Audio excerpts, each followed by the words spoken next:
Hello everyone, अगर आपने इस ड्रामा के प्रीवियस एपिसोड्स को नहीं देखा है तो उनका लिंक मैंने डिस्क्रिप्शन बॉक्स में दे दिया है, आप वहां से देख सकते हो। अगले दिन लिमिंग फैनलिन से मिलता है और उसे कहता है कि मुझे पता है कि तुम्हें सबूत मिल गया है, इसीलिए शादी के खिलाफ केस दर्ज करने में मैं तुम्हारी मदद करूंगा। तब लिमिंग फैनलिन को केस फाइल देते हुए कहता है कि जब तुम मेंटली प्रिपेयर हो जाओगे इस पर साइन करके मुझे सबूत के साथ वापस दे देना। और एक और बात, उस एक्सीडेंट के बाद शादी ने जो कंपटीशन जीता था जिसकी वजह से वो काफी ज्यादा फेमस हुआ था, उसमें तुम्हारा भाई फैनयांग उसका कॉम्पिटिटर था। इस बात से फैनलिन और ज्यादा परेशान हो जाती हैं क्योंकि इसका डायरेक्ट मतलब ये था कि शादी ने उस कंपटीशन को जीतने के लिए फैनयांग का मर्डर किया था। इसके बाद फैनलिन वो एविडेंस येलो को देती है और उसे बताती है कि शादी के लैपटॉप में से उसने जो कुछ कॉपी किया था वो सभी वीडियोस इसी के अंदर हैं और उसने अभी तक इनमें से एक भी वीडियो नहीं देखी है। इसके बाद येलो वीडियो देखता है जिसमें फैनयांग ने अपने ग्लासेस की बात की थी। उस दिन फैनलिन का बर्थडे होता है, तब फैनयांग शादी को बताता है कि वो फैनलिन के लिए बर्थडे गिफ्ट लाना भूल गया था, इसीलिए उसने अपने नए ग्लासेस फैनलिन को दे दिए हैं और वो खुद पुराने वाले ग्लासेस पहनकर क्लाइंबिंग करने के लिए आया हुआ है। तब फैनयांग शादी से प्रॉमिस करवाता है कि वो इस बारे में फैनलिन को कुछ न बताए। फैनयांग और शादी की कन्वर्सेशन सुनने के बाद फैनलिन उस एक्सीडेंट की वजह खुद को समझने लगती है और येलो को कहती है कि जिस कल्प्रिट को तुम दोनों ढूंढ रहे हो वो मैं ही हूँ और शादी मुझे बचाने के लिए झूठ बोलता रहा। फैनलिन येलो से काफी ज्यादा नाराज हो जाती है और वो लिमिंग को भी कहती है कि मैं तुम पर अब कभी भी विश्वास नहीं करूंगी और न ही शादी को कुछ होने दूंगी। इसके बाद फैनलिन को एक्सीडेंट वाला दिन याद आता है जब फैनलिन शादी और येलो से अपने भाई फैनयांग के बारे में पूछती है। तब शादी कहता है कि वो फैनयांग को नहीं बचा पाया। ये सुनकर फैनलिन फैनयांग के पास जाने की कोशिश करती है लेकिन येलो उसे रोक लेता है। ये सब याद करके फैनलिन रोने लग जाती है।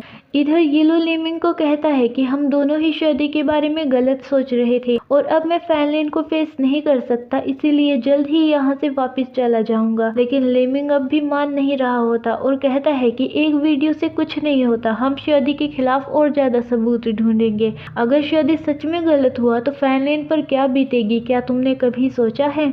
अगले दिन चिनली एनी को एक कंपटीशन फॉर्म देते हुए कहता है कि इस कंपटीशन में पार्टिसिपेट करने के लिए हमें कोच येलो की सिग्नेचर चाहिए, पर वो तो यहाँ पर है नहीं। तब उस फॉर्म को देखने के बाद एनी उस कंपटीशन में हिस्सा लेने से मना करती है और उसे बताती है कि कोच येलो ने हमें इस कंपटीशन में पार्टिसिपेट करने से मना किया है क्योंकि अभी तक हम उस लेवल पर नहीं पहुंचे हैं। ये कंपटीशन हमारे लिए काफी ज्यादा रिस्की है। वहीं दूसरी ओर फैंग और जैंग शुफोई उस कंपटीशन के लिए प्रैक्टिस कर रहे होते हैं। उस कंपटीशन को जीतने के लिए फैंग एक्स्ट्रा प्रैक्टिस कर रही होती है और वो अपनी हेल्थ पर भी बिल्कुल ध्यान नहीं दे रही थी। ये देखकर एनी को उसकी फिक्र होती है, इसीलिए वो फैंग को गिव अप करने के लिए कहती है और उसे येलो की कही हुई सारी बात भी बता देती है। लेकिन फैंग गिव अप वर्ड सुनकर ही गुस्सा हो जाती है और वहां से चली जाती है।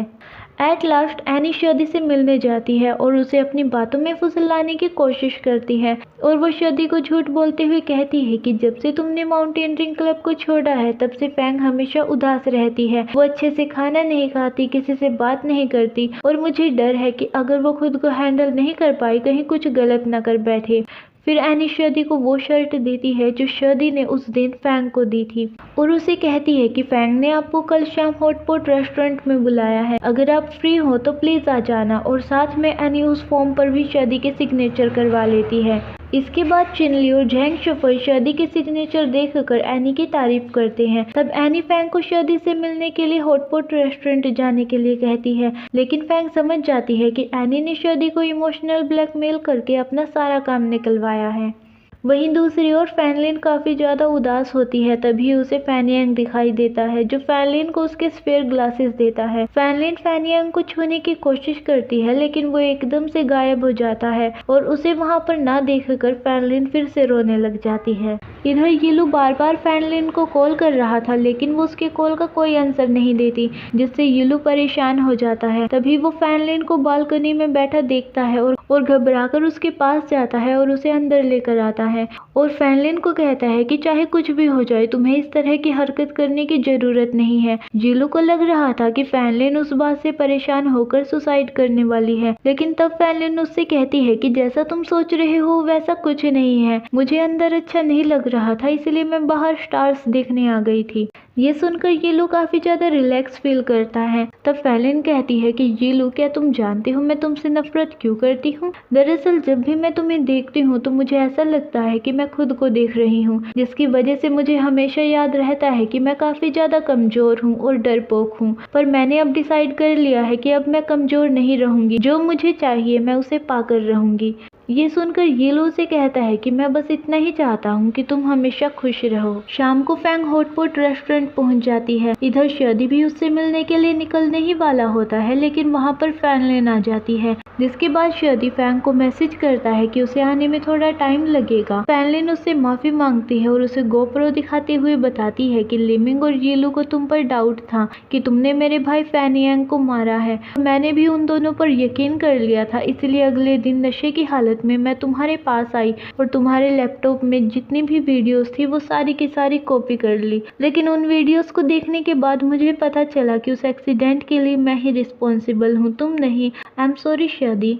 ये सुनकर शादी फैनलिन को कहता है कि फैनलिन, तुम मेरे दोस्त फैनियांग की बहन हो, इसलिए तुम मेरी भी बहन हो और मेरी दोस्त भी, इसलिए मैं तुम पर बिल्कुल भी गुस्सा नहीं हूँ। एक्चुअली मैंने ही तुम सबसे सच छुपाया था, इसलिए मुझ पर शक तो होना ही था। अगर उस दिन फैनियांग के पास सही ग्लासेस भी होते तब भी वो सब होना ही था, इसमें तुम्हारी कोई गलती नहीं है। शादी और फैनलिन के बीच सभी चीजें सेटल हो जाती है और वो फैंग से मिलने के लिए निकल पड़ता है। वहीं दूसरी ओर फैंग काफी देर से शादी का इंतजार कर रही होती है। उस रेस्टोरेंट में बस वही अकेली रह जाती है। जब शादी वहां पर पहुंचता है तो वेटर्स उसे बताती हैं कि रेस्टोरेंट क्लोज हो गया है और शादी को फैंग से बिना मिले ही जाना पड़ता है और इधर फैंग भी गुस्से में आकर सोने के लिए चली जाती है।